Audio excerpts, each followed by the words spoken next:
His condition is getting worse. That's how the husband of one of President Trump's most senior advisors is describing the president. George Conway, the husband of Kellyanne Conway, is suggesting that Trump is in a state of cognitive decline. This morning, George Conway tweeted passages from the Diagnostic and Statistical Manual of Mental Disorders. He tweeted the criteria for narcissistic personality disorder and antisocial personality disorder. And if you think George Conway was making veiled references to someone else, he also sent this tweet, quote, "All Americans should be thinking seriously now about Trump's mental condition and psychological state, including and especially the media, Congress, and the vice president and cabinet." Seems George Conway even got a 25th Amendment reference in there. And that was just some of his reaction to the president's meltdown this weekend on Twitter. Trump tweeted or retweeted 50 times over 2 days. For someone as prolific with his Twitter account as President Trump is, it takes something special for a rant to stand out like this one. His tirade, much of which seemed to be in direct response to whomever or whatever was on television at the time, was peppered with laments about perceived slights against him and provided a real-time glimpse into what some on the right, including Mr. Conway, believe is the president's fraying state of mind.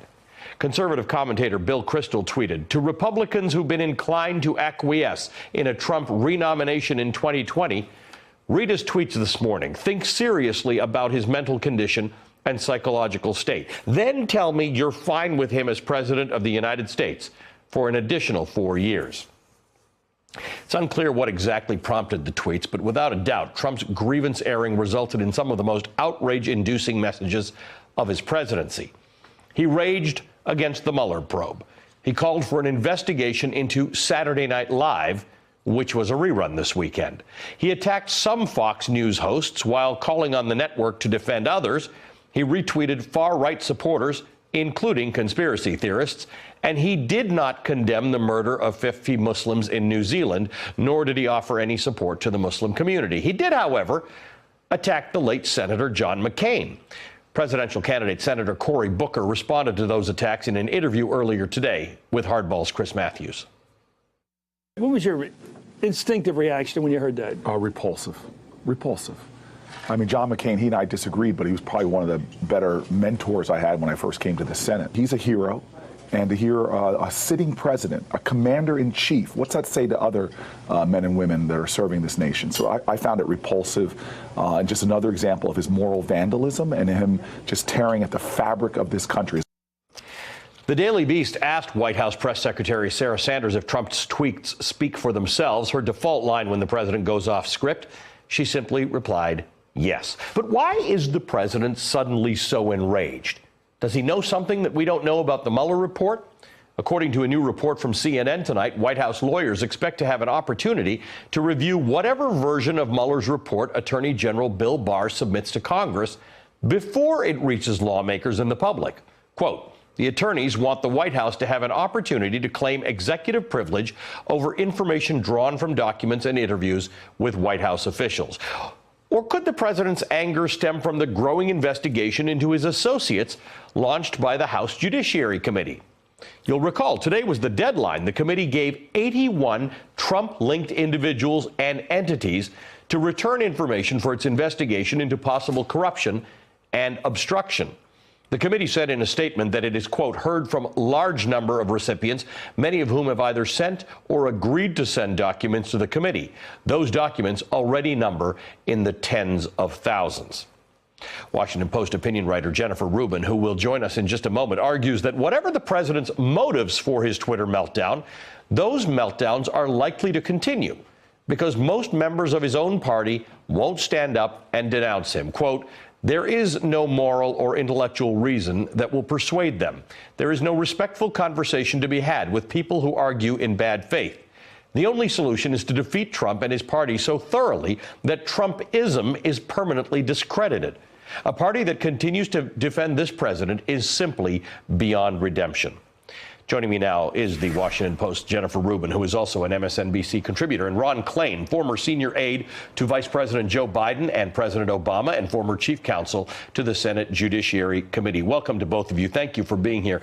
Jennifer, tell me what the solution looks like. We heard from Jeb Bush earlier or last week saying that a Republican should run against Donald Trump, but he seems to be in a bubble that doesn't allow him to do things that a normal president would be expected to do, and he seems to be going farther and farther down this unusual road. He does. I would recommend anybody who wants to try to primary him. You never know when Donald Trump is really going to fall off the deep end or what is going to be in the Mueller report. So it certainly doesn't hurt. And I think it would be helpful to have a constant presence in the media and out on the campaign trail hammering away at this president. But really, the solution to Donald Trump, if we think the Senate is going to actually remove him, I think that's a pipe dream. The solution to Donald Trump is to beat him badly, to flip the Senate, to show that this type of behavior is unacceptable, to show that Americans have not lost their mind, to show that we can regulate our own democracy, and that we can begin to repair some of the damage that he has wrought. But I will say I am a bit more nervous after this weekend than I was before about the prospect of even letting him finish this term. He is clearly off the loop, and he is clearly becoming more and more irate, more and more irrational by the moment, and goodness knows what he's going to do before we get to 2020 Election Day. Ron, tell me what you think is going on here. There's been some speculation that Donald Trump is very attached to the idea, or very concerned about the idea, of Joe Biden getting into the race, and every time Joe Biden speaks, it sort of sets him off. Well, you know, I work for Vice President Biden. I hope Vice President Biden speaking does set the president off, because, you know, there should be a lot of voices out there setting the president off, and it doesn't take very much. You know, to me, this is less about whether Donald Trump is crazy and more about how Donald Trump is lazy. You know, this weekend was a time for the president to speak out against this attack against Muslims in New Zealand, a time to do something about thousands of Americans who are losing their jobs in Ohio when GM shutters down. But all the president could do is tweet about all these problems, tweet about SNL, which was a rerun, as you noted, you know, instead of really doing his job. And at the end of the day, the one thing Donald Trump isn't doing is he's not doing his job. Jennifer, let's talk about this. It is kind of interesting because on Friday, the president was asked about the growing threat of white nationalism. He seemed to dismiss numbers that his own government, the FBI and the Department of Homeland Security, have that show that it's a serious threat. And he didn't make any effort to distance himself from the fact that the gunman in New Zealand actually named him in a manifesto. Doesn't mean he's got anything to do with it, but he didn't seem to care to distance himself from that event. Right. Imagine what the Republicans would do if President Obama had used the same language as terrorism, has refused to use the term Islamic terrorism. Oh, yes, they did. They freaked out. They called him a closet Muslim. They accused him of not protecting the United States. They called him an unfit commander-in-chief. Donald Trump is doing exactly the same time at a time when there is concrete, incontrovertible evidence that right-wing white nationalist terrorism is on the rise. Every single fatality in the United States related to terrorism in 2018 was the result of right-wing terrorism. And yet he doesn't care about it because it doesn't serve his political purpose. He would rather go after Muslims. He would rather go after Mexican immigrants. He would rather go after anyone, John McCain, than actually address the problem. And the reason is simple. He cannot afford to offend that part of his base, which is in sympathy to these people. The John McCain stuff actually confused me a little bit when the president tweeted about John McCain.